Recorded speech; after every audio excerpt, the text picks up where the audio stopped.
भारत के कॉरपोरेट इतिहास में जब भी किसी बैंकिंग घोटाले की चर्चा होगी तो आईसीआईसीआई बैंक की पूर्व सीईओ चंदा कोचर का नाम उसमें जरूर लिया जाएगा। ये वही चंदा कोचर हैं जिन्होंने एक समय पर देश की सबसे प्रभावशाली महिला बैंकरों में इन्हें गिना जाता था, लेकिन अब एक ट्रिब्यूनल ने अपने ताजा फैसले में उन्हें रिश्वतखोरी और नैतिक उल्लंघन का दोषी ठहरा दिया है। आरोप है उन्होंने वीडियोकॉन ग्रुप को 300 करोड़ का जो रुपए का कर्ज है वो मंजूर किया, लेकिन बदले में उनके पति के जरिए 64 करोड़ रुपए की रिश्वत ले ली गई। ये एक क्लासिक क्विड प्रो क्यू यानी कि तू मुझे फायदा दे और मैं तुझे फायदा दूंगा वाला पूरा मामला निकला है। तो अब सवाल उठते हैं कि क्या देश का बैंकिंग सिस्टम इतने ऊंचे स्तर तक सड़ चुका है? क्या बड़े कॉर्पोरेट कर्जों के पीछे हमेशा कोई अंदरूनी खेल चलता है? और सबसे जरूरी बात, एक बैंक के टॉप लीडर की मिलीभगत से किस तरह से न केवल नैतिकता की धज्जियां उड़ाई जाती है बल्कि देश की आम जनता की जमा पूंजी भी दांव पर लग जाती है।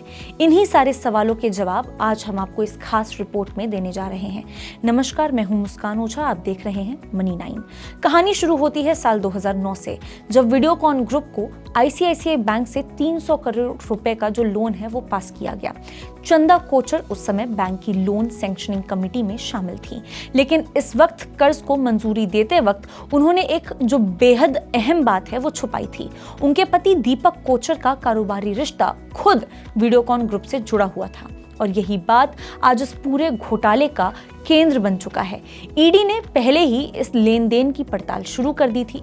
अब 3 जुलाई को आए अपीली ट्रिब्यूनल के फैसले में भी ये साफ साफ कहा गया है कि वीडियोकॉन की एक सहयोगी कंपनी SEPL से सीधे दीपक कोचर की कंपनी न्यू पावर रिन्यूएबल्स को 64 करोड़ रुपए ट्रांसफर किए गए और ये ट्रांजैक्शन तब हुआ जब लोन की रकम बैंक से निकले हुए महज एक ही दिन हुआ था। यानी साफ है, लोन मंजूर करने का फायदा वीडियोकॉन को मिला और बदले में पैसे की सीधी डिलीवरी कोचर फैमिली तक पहुंचा दी गई। इसे कहते हैं क्विड प्रो क्यू का सबसे सटीक और खतरनाक एग्जाम्पल।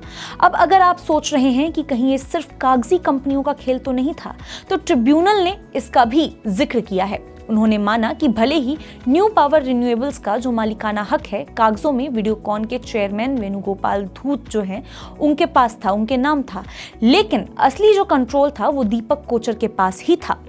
वो इस कंपनी के जो मैनेजिंग डायरेक्टर थे वो थे। इसका मतलब ये है कि ये जो रिश्वत है वो साफ तौर पर पर्दे के पीछे से ली गई है और अपने ही घर में ये रिश्वत आई है।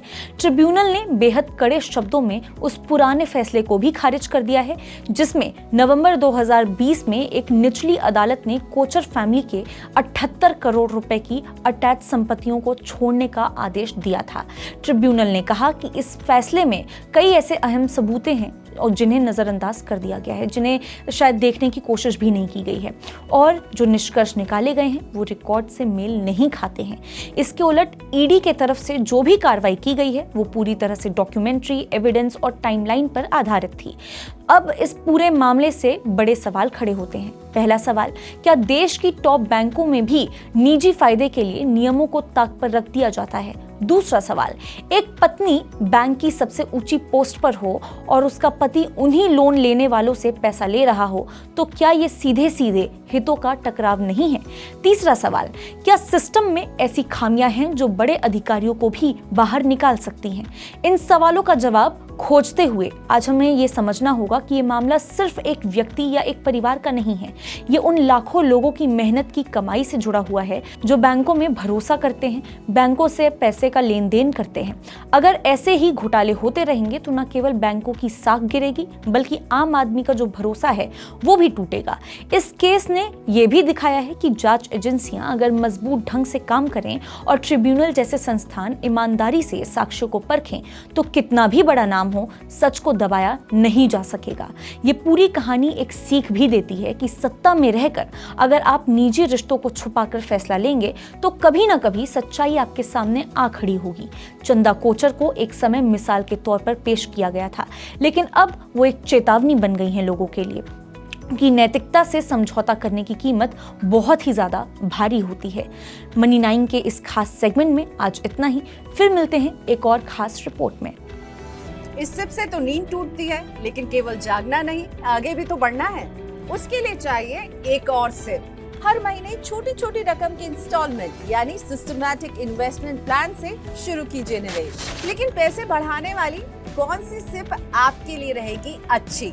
म्यूचुअल फंड सिप से जुड़े हर सवाल का जवाब मेरी सिप मेरा सवाल। सोमवार से शुक्रवार 4 बजे मिलेंगे हम सिर्फ मनी 9 पर।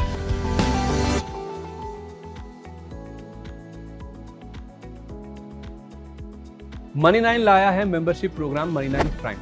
अब आपके दिमाग में कई सारे सवाल होंगे, मसलन आखिर क्या है ये मनी 9 प्राइम, आपके लिए यानी दर्शकों के लिए इसके क्या फायदे हैं, और एक बड़ा सवाल ये कि मनी 9 प्राइम से आखिर जुड़ना कैसे है। तो इसकी पूरी जानकारी हम आपको देने जा रहे हैं। मनी 9 प्राइम में 3 प्लान होंगे, इकोनॉमी, स्टैंडर्ड और वीआईपी। तो फटाफट ज्वाइन कीजिए YouTube पर मनी 9 प्राइम। ज्वाइन करने के लिए मनी 9 के YouTube पेज पर जाइए, होम पेज पर मिलेगा ज्वाइन बटन, इसे क्लिक करें, अपनी पसंद का प्लान चुनें और बस हो गया, अब आप रहेंगे सबसे आगे।